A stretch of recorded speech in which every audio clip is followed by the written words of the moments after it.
east of the sun, west of the moon.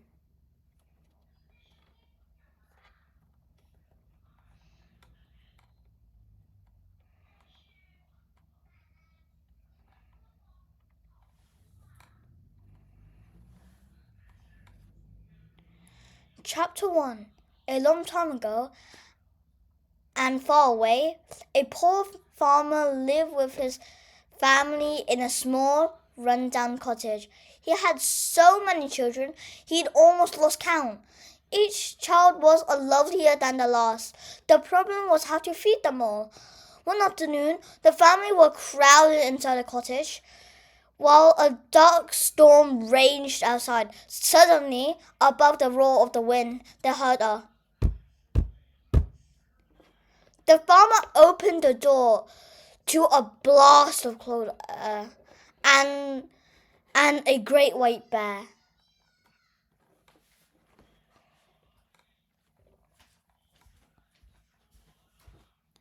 "Good evening," said the bear politely. "Good evening," replied the farmer in surprise. He'd never spoken to a bear before.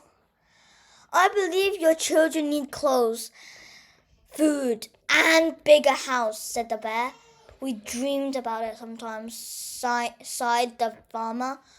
"Then let your eldest daughter Rosa come with me," said the bear, "and I'll make your family's dream come true."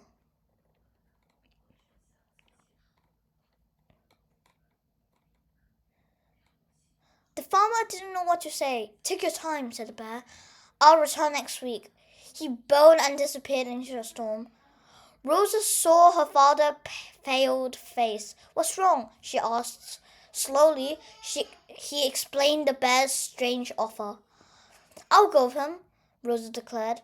"But," her father began. "No buts," she replied firmly. "It's for the best."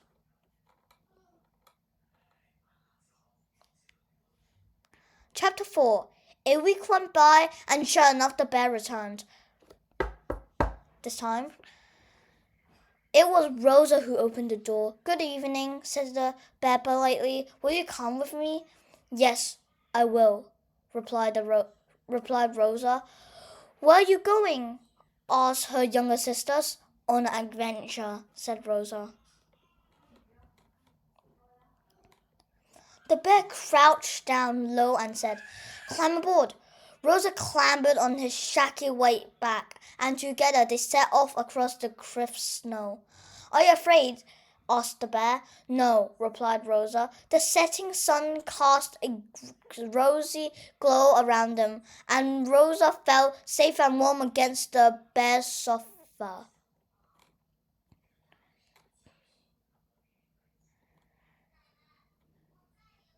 She must have fallen asleep, because the next thing Rosa knew, it was the morning, and a steep cliff towered above them.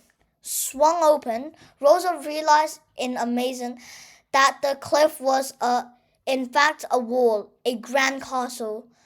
She was now gazing into the majestic hall, gleaming with silver and gold. "If you need anything," said the bear, "ring this." He handed her a small silver bell, then disappeared down a long corridor.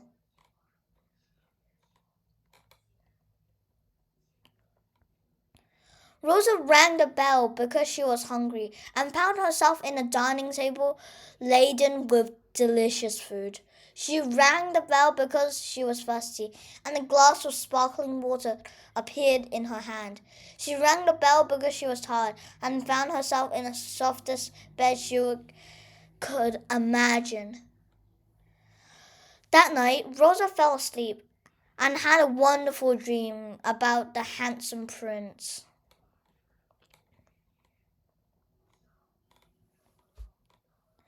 Chapter 3. Time went by slowly in the grand castle. The little bell gave Rosa everything she needed, and the bell was always very polite. But Rosa couldn't help feeling lonely. Each night, the same handsome prince visited Rosa in her dreams. But she awoke, she felt even lonelier. If he were real, she thought. What's wrong? Asked the bear one morning.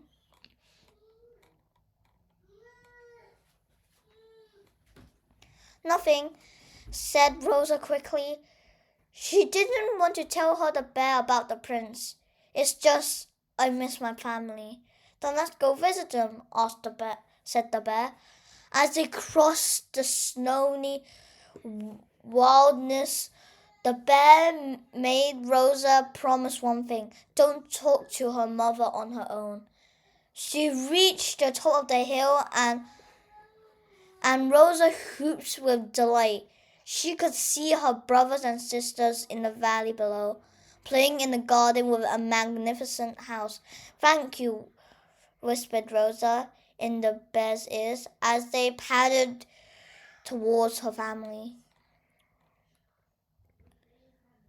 Later that afternoon, Rosa was clearing away the dining plates when she heard a footstep behind her. It was her mother. They were alone. Darling daughter, said Rosa's mother, I see sadness in your eyes. I'm fine, replied Rosa quickly. Is the bear kind to you? Asked her mother.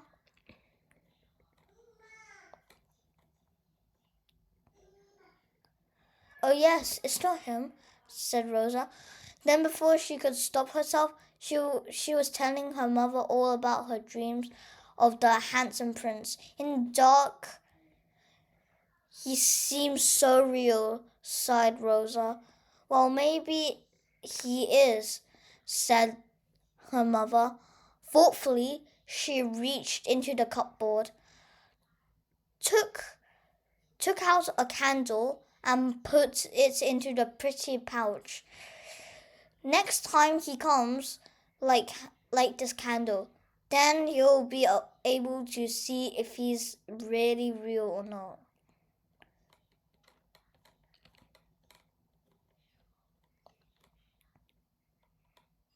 Chapter 4.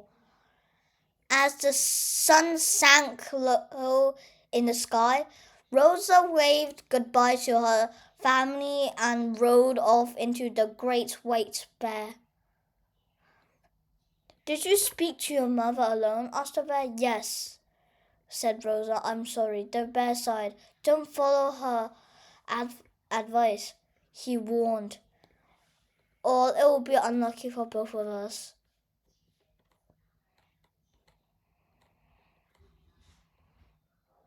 The following night, Rosa dreamed about her handsome prince again.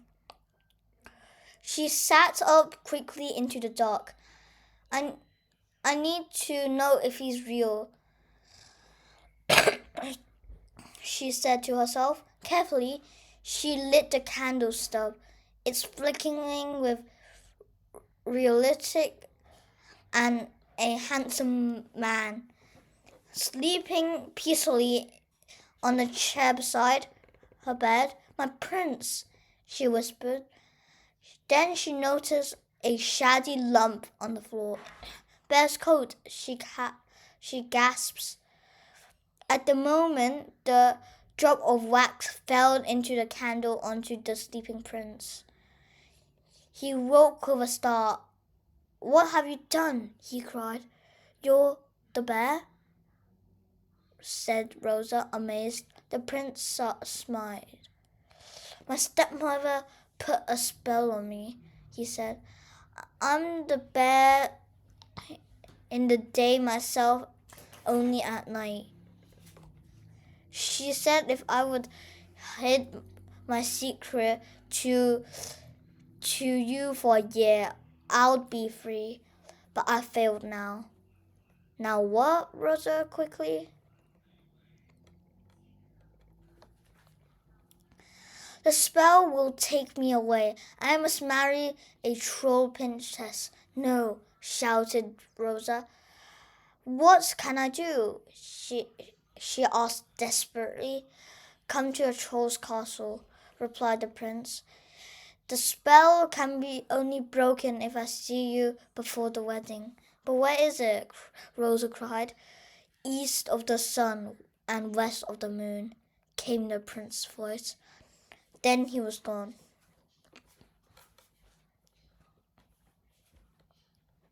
At the dawn, Rosa found herself sitting on a cliff's face. There was no sign of the castle or the prince, only the glossary's back horse. She climbed on the horseback and rode for miles, through the dark forest and across the vast plain.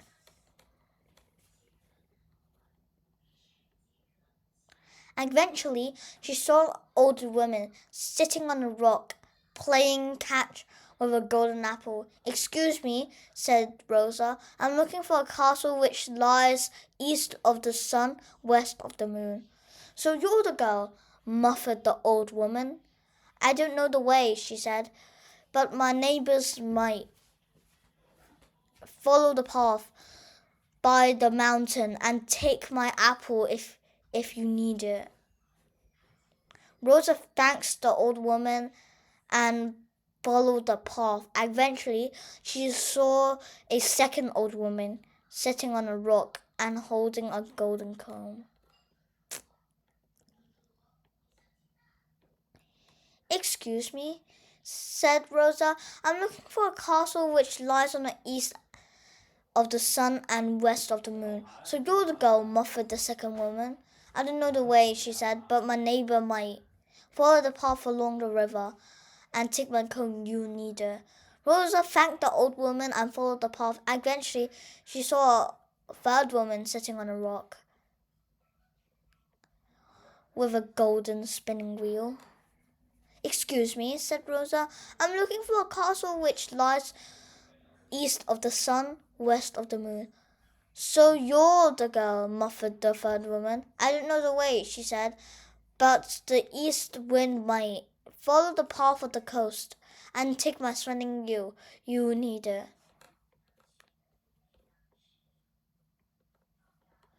Rosa rode for many days.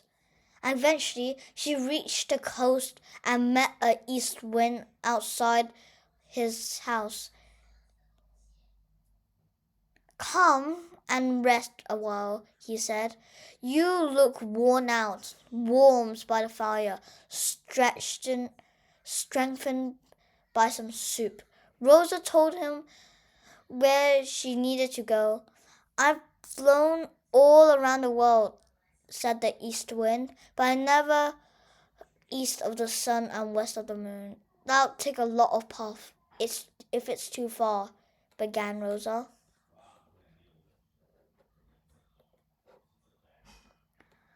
The east wind took her at her very seriously.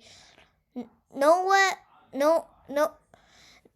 Now here is too far for me," he declared. "We'll set off at first light."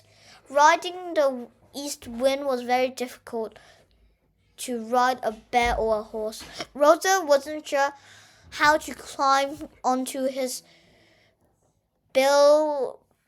billowy back. "You can't hurt me," he assured her. "Just hold on tight." Soon as the tearing dropped across the sky, scattering clouds behind them, they flattened entire forests beneath them and whisked up massive ocean waves.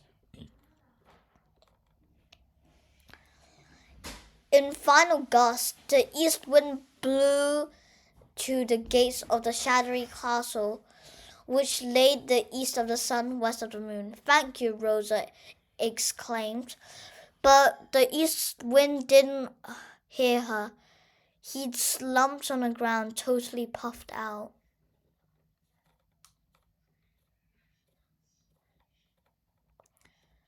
Chapter 7. What do I do now? Wondered Rosa.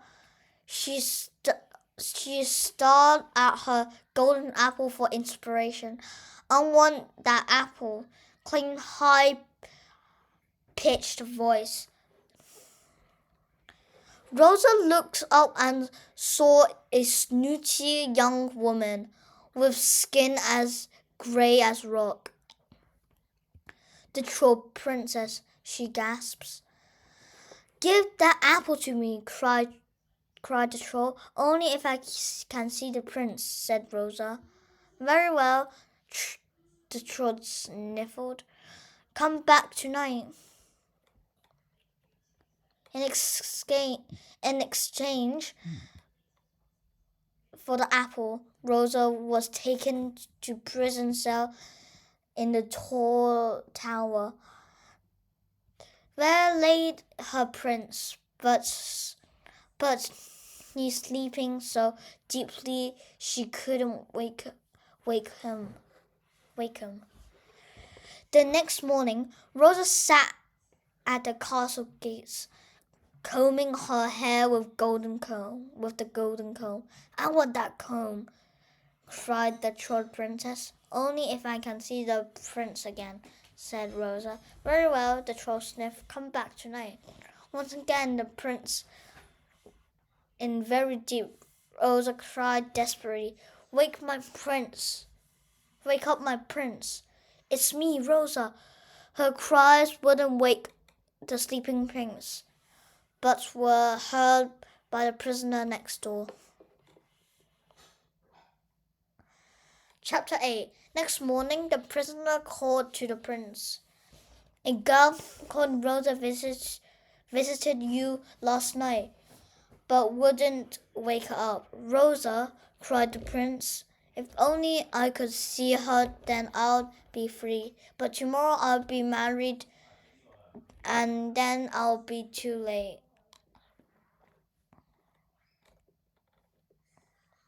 The troll princess was clever and cruel. She'd been putting the sleeping powder in the prince's bedtime drink so he wouldn't wake up and see Rosa. But trolls have one weakness, gold. When the troll saw Rosa with the golden spinning wheel, she wanted it more than anything. Give me that wheel, she shouted. Only if you let me see the prince again, said Rosa. Very well, the troll sniffed. Come back tonight.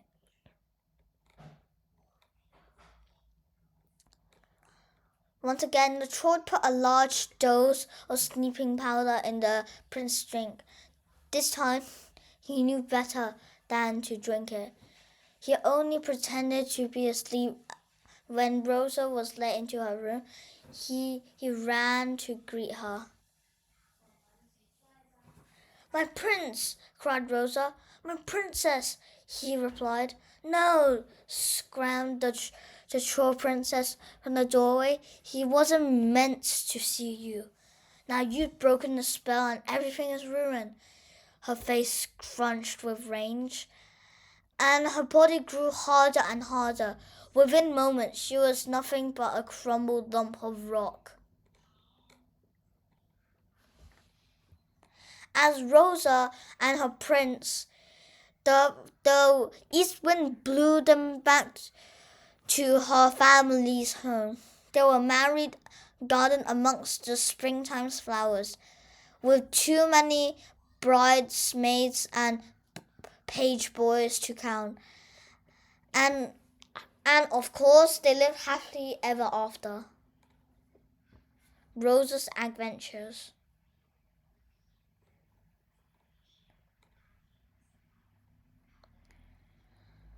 East of the sun, west of the moon. In a lonely land, the prince was held prisoner. His only hope of rescue was a girl who had to find the mysterious castle which lay east of the sun, west of the moon. The end.